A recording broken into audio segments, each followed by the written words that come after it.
And then I talked about the 6 rules of relationship, and one of them was turning on the locations. And the guy was like, "Oh, you don't need to know every time your girlfriend goes out for ice cream after work." Your partner should be free to do whatever they want, so that when they choose you, it means that they're choosing you. And I think he even said that in some sort of way in the book, where it's like that way when your partner comes home to you or, stays with you, that's showing that that is their true choice. In his rational mind, he made the decision that he doesn't want to go and visit the sirens, right? Right.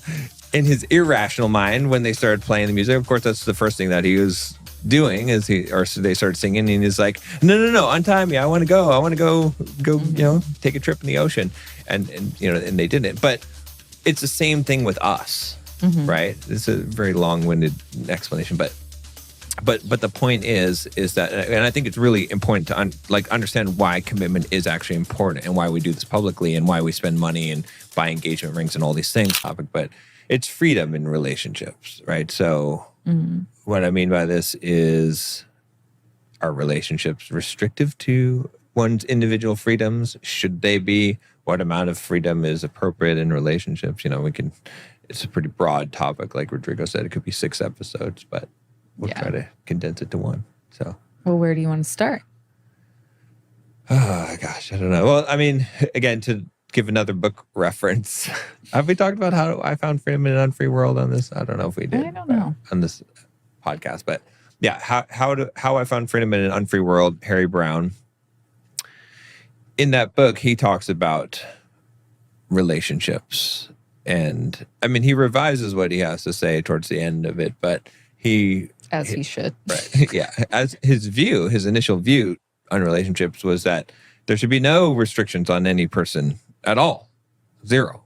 So you're in a relationship with someone, they can do whatever they want. They can sleep with whoever they want to sleep with. It's none of your business. It's not your concern. You're free as well. That he said that if people love each other, then they should not limit the person that they love, right? Which, at a surface level, makes sense. Sounds rational. It makes, from a purely rational perspective, it makes sense, right? And he says, okay, yeah, jealousy and envy and stuff like that, those are defects within yourself. Those are not, that has nothing to do with the fact that you're allowing someone to be free. You should allow someone to be free without being envious or jealous, right? And then I saw some comments from one of my videos where the guy is like, where I was talking about, that you have to do this before you get married as a man, right? Have the captain of the ship talk. And then I talked about the 6 rules of relationship, and one of them was turning on the locations. And the guy was like, "Oh, you don't need to know every time your girlfriend goes out for ice cream after work, right? You don't need to know everything about a person's personal life, right?" Which I replied, and I was like, "I want to know what kind of flavor of ice cream she's eating and whether she got a cone or a cup." Which I replied, "You should know if I got a cone or a cup if you know me." Right.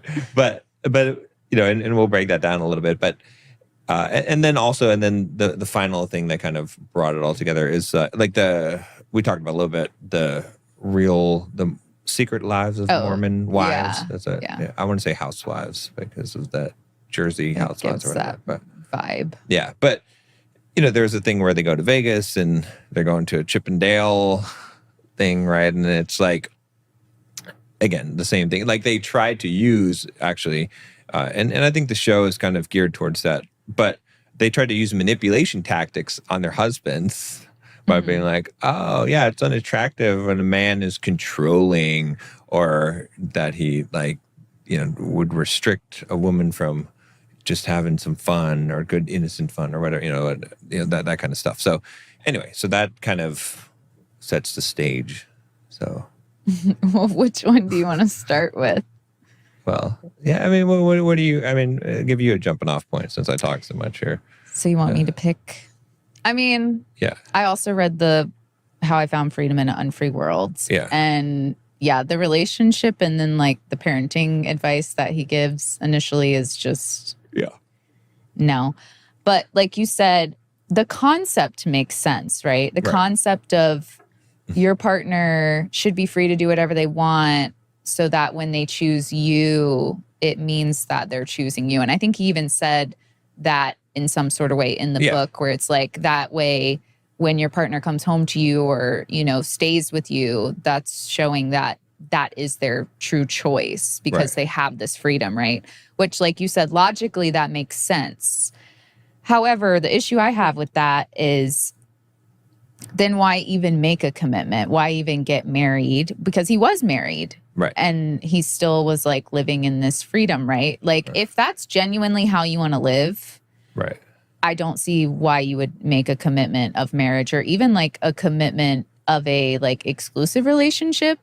Because he does talk about where, well, if my wife goes and sleeps with someone else, that's not my business. If I do it, that's not her business. But the thing is that it is your partner's business if you're in a committed relationship, if you're in an exclusive relationship, like especially like that is, if you're in an intimate relationship with somebody else, that also will affect your partner's health by being with other people. Like it's an emotional well-being, like, yes, like you said, and like he said, the like jealousy and envy, that is something that is on our paper, as Laura Doyle would say. Like that is our personal thing to deal with. However, if you're making a commitment to me, but then you're also like, but I'm also going to go do whatever I want, that is kind of contradicting itself to me.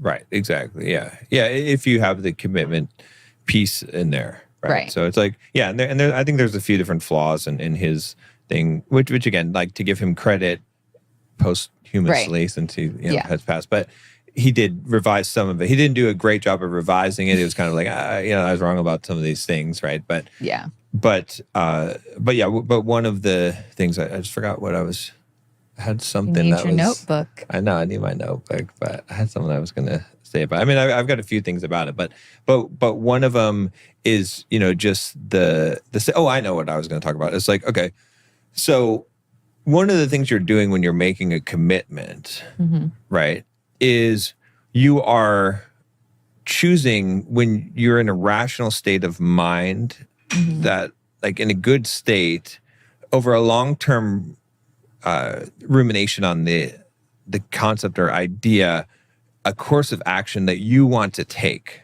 right? And the commitment part of it, it's holding you to that action, right? And when you get married in front of God and witnesses and your family and friends, and you make public vows, it's not just for show, it's not just so you can have a party, it's so that you're telling these people, like, if I tell you otherwise, no, me and my rational mind, who has spent time deliberating on this, have chosen to do this. Right. And so even if I say, no, I don't want this anymore, you show up and say, no, you do want this. This is what you told us to make sure that you fulfill your commitment, right? That's why you made this commitment publicly. You involved us with it. We didn't just have a party, right? And so, so I think what's critical about that is to understand that, you know, just like if you're familiar with the Iliad, right? It's been a long time. Odysseus, or I forget his name. I think it's Odysseus. The Iliad and the Odyssey, right? Right. Isn't that what it is? But the main guy in the play, or not the play, I guess it's, I don't know what you call it. Like you're asking Homer's... me to go back to like ninth grade. Right, okay. The one time I read it. So in the story, let's say there's a point where he's sailing the ship past the sirens, right? The sirens are these mythical creatures that have like they sing and they sing. Like, they look like attractive. They're like mermaids, kind of like they're attractive women, but they'll right? Like drown the people. Exactly, right. So, but he wanted to hear the song, right? So he told his crew to all put wax in their ears, but he said, tie me to the mast of the ship, right? And then when we go by, and he said, no matter what I say, even if I'm like, untie me now, no matter what command I give you or order, do not untie me, right? Do not. I have a quick question though. Yeah. If they have wax in their ears so they can't hear the song, are they going to be able to hear him say "untie me"? I never thought of that. I think that I either have something wrong with the story or Homer. Or the story you is wrong. just put a smackdown on Homer. All right, good job. So yeah, that's true. So, but anyway, the point, yes, is that he did not want, in his rational mind, he made the decision that he doesn't want to go and visit the sirens, right? Right. In his irrational mind, when they started playing the music, of course, that's the first thing that he was doing so they started singing, and he's like, no, untie me. I want to go, take a trip in the ocean.